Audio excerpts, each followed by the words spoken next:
Members have been killed in tractor accidents, and last year there were 16 deaths in all. Dorm Cheatwood, our Director of Insurance and Safety Services, discusses the causes of these accidents. The main cause is tractor turnover, and the second is being run over by a tractor, and thirdly, the power takeoff. What should people look out for to prevent these? Well, on turnover, when the tractor turns over backwards, it's usually because your hit's too high going up a grade or something like this, and the tractor with the power turns over and crushes the person. On a side tip over, this could be caused three ways, really. First of all, if the lower wheel would drop into a hole or a ditch or something like this, or if the upper wheel would hit a stump or a rock, throwing the tractor over. And the third way would be if turning too quickly and the tractor would turn over. What about the tractor running over a person? Okay, this one is quite a tragic thing. It's usually caused by extra riders on the tractor. In fact, last year, 9 out of 10 of the extra riders that were killed were children, which means the parents who had children riding on the tractor, maybe they stopped too quick or started too quick or they turned too quickly, something, and the person fell off. And another one on the run over is sometimes the operator gets off the tractor and fails to set the brake, and the tractor rolls backwards over him. How does a person get killed in the power takeoff? Okay, the power takeoff is, of course, a rotating shaft that comes from the rear of the tractor, powering a piece of equipment behind the tractor, and this is a rotating shaft, and it should be covered with guard. If it isn't, it's a real hazard because loose clothing can be caught there. So the only answer is to shut the thing off before getting close to a moving shaft. Mr. Cheatwood also mentioned another cause, overworking. Since plantings have been delayed because of the rain, many farmers are working long hours. They become overtired and can easily miss a precautionary measure, causing an accident. The gypsy moth is a hungry little caterpillar that loves to eat the foliage on shade trees during the spring. The moths have been in the United States since 1869 and have basically lived in the eastern section of the country. But in the last 2 or 3 years, the gypsy moth population has rapidly grown, and the moths are beginning to spread into the Midwest because of the ban on DDT. Thousands of trees have died in the eastern states, and there is a potential threat to the trees in Ohio. 2 moths were found in our state last year. According to Dr. Richard Miller, an extension entomologist at Ohio State University, certain precautionary measures are being taken. The thing that we're trying to do in working with the Ohio Department of Agriculture and the federal laboratory at Delaware, the insect laboratory, plus our Department of Natural Resources, some of the forestry people there, we feel that if we have a survey-type program, in other words, we have a trapping system, we found that there is a sex lure that has been isolated from the female gypsy moth, and using this lure in a trap, we're able to attract male moths to these traps. And we're setting here in Ohio, we're going to set several thousands of these traps on a regular grid. In other words, they're going to be spaced so many miles apart, and we're hoping that as the larvae complete their development and the moths emerge, that they will be detected in these traps, and we'll know just exactly how many moths that we do have.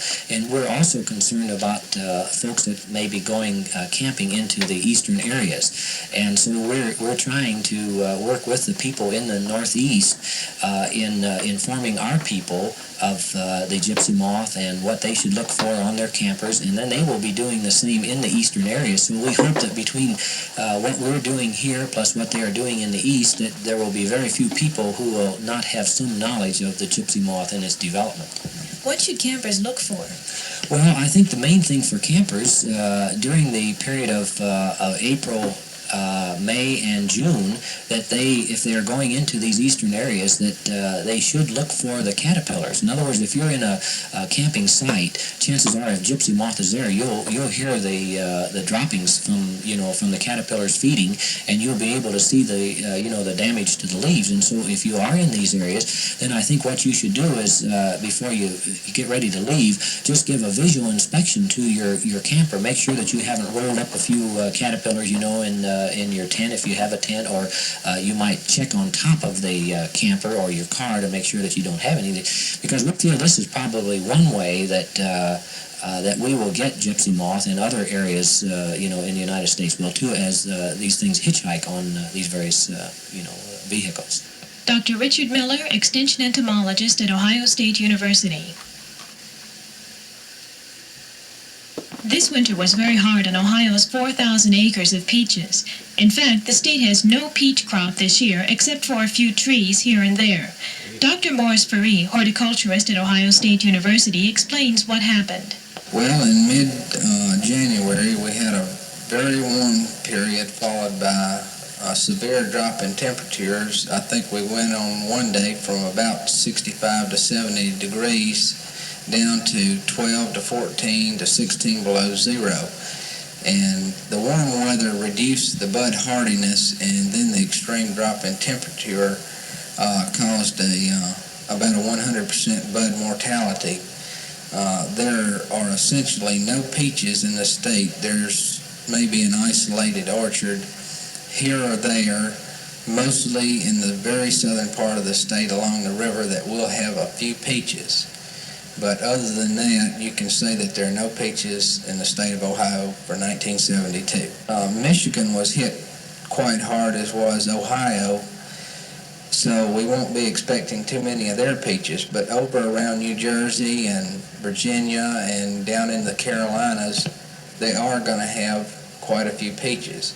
So we can expect to be getting some peaches from these areas, either through regular transit to the chain stores, or some of the people from the state who run roadside markets may go down and get fruit that are more near mature to bring back to their own roadside markets. Well, since we're going to have to import peaches to the state, will this cost the consumer more? I would guess that it probably will. Food prices go kind of haywire at times, and you never really know what the price of farm products are going to be. But I would say that probably peaches will be somewhat higher this year for the consumer, since there isn't a local supply. Dr. Faree said Ohio's other fruit crops were not damaged except for the French hybrid grapes, which were hurt only a little. Some of the other major fruit crops in Ohio are apples, strawberries, plums, and sweet and tart cherries. Ohio Farm Bureau Federation is developing a soybean commodity division this summer. Mike Wagner, our marketing specialist, will be our representative on the statewide Soybean Advisory Committee. He discusses what the division will do. Well, we're implementing the soybean division so our members that raise soybeans can have a vehicle in which to get information, and also so these people, we can give them policy decisions that need to be made, let our members discuss these, and we can get our feeling of our members on some problem areas that we feel affect the soybean growers of Ohio. What are some of the problem areas, to give people an example? Well, the first two big policy questions that we'll be just discussing when we start our divisions this summer is, one is, do our members want a soybean checkoff, which will get us funds for foreign market development? Another one is, do we want to back legislation, and what kind of legislation to stop the dock strikes, some of the problems we've had in this past year? These are two very important ones we're going to start with. How many people are going to join, or do you have any idea? Well, as near as we can tell, there's around 16,000 members of Farm Bureau that raise soybeans, so these people are all eligible and we automatically made members. You have to be a Farm Bureau member to join then. Yes. How will this benefit them in the end? Well, we hope that instead of, for example, if you have a whole large meeting of farmers and you discuss a problem, you may have dairy farmers and hog farmers and other people deciding questions that pertain just to the soybean grower. So this will let us get our soybean growers identified and meeting by themselves. So we're talking about support price for soybeans, for example. We'll have soybean farmers themselves making the decision instead of tomato growers making it for them, etc. Will this eventually get into maybe research on how to grow soybeans?